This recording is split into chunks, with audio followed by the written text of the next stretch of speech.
I'm Brittany, and I'm Dan. We're married. We're the Bartletts. We have 2 kids. And a Labrador. And a Labrador. It's a good dog. Dan and I were both raised in Christian homes. We met about 11 years ago. Dan towed me. He's a tow truck driver. When we first met, neither of us were really going to church much.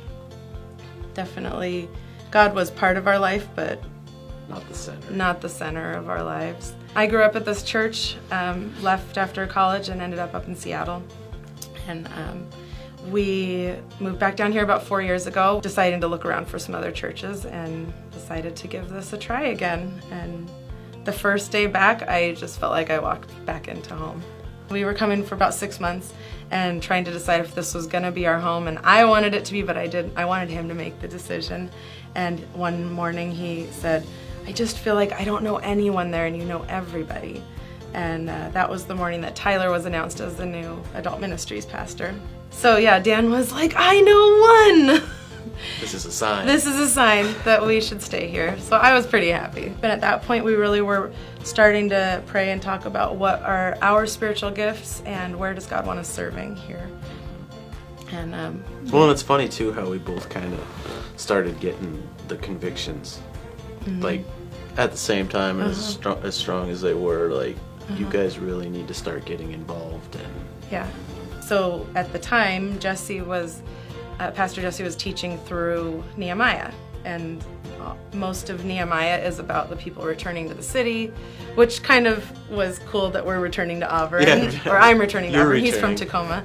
But coming back to Auburn, rebuilding, and then this one chapter in Nehemiah, chapter 8, is different from the rest of the book, and Ezra the priest comes back and is telling the people to gather together and remember what God has done and rejoice and fellowship and eat, and left church that day and said, "We should have a Nehemiah dinner. That would be so cool."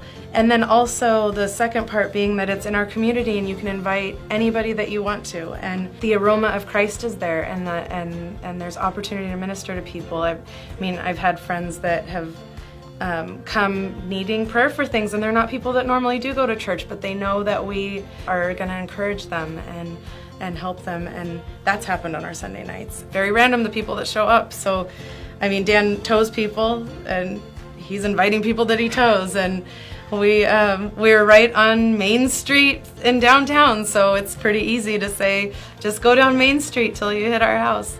I invite people at the grocery store, at the YMCA, and then I go around and knock on all our neighbors' doors. Being a tow truck driver, I have the perfect opportunity to meet tons of new people every day.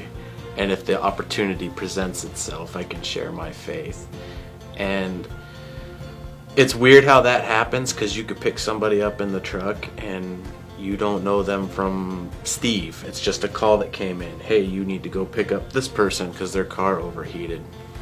And that's one of the things I love about my job, is that I like helping people, and I get to do it on a daily basis. And I know I don't do it as often as I should, but I have the perfect job to be sharing my faith and telling people about what God's doing in our lives and inviting them to dinner. And they may not show up, but it's like Jesse said, it's not my job to save the world. I'm just here to show people love, and that's what I do.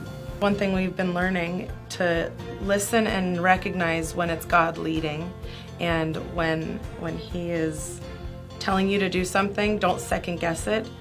Do what he's telling you to do, and he's always going to provide.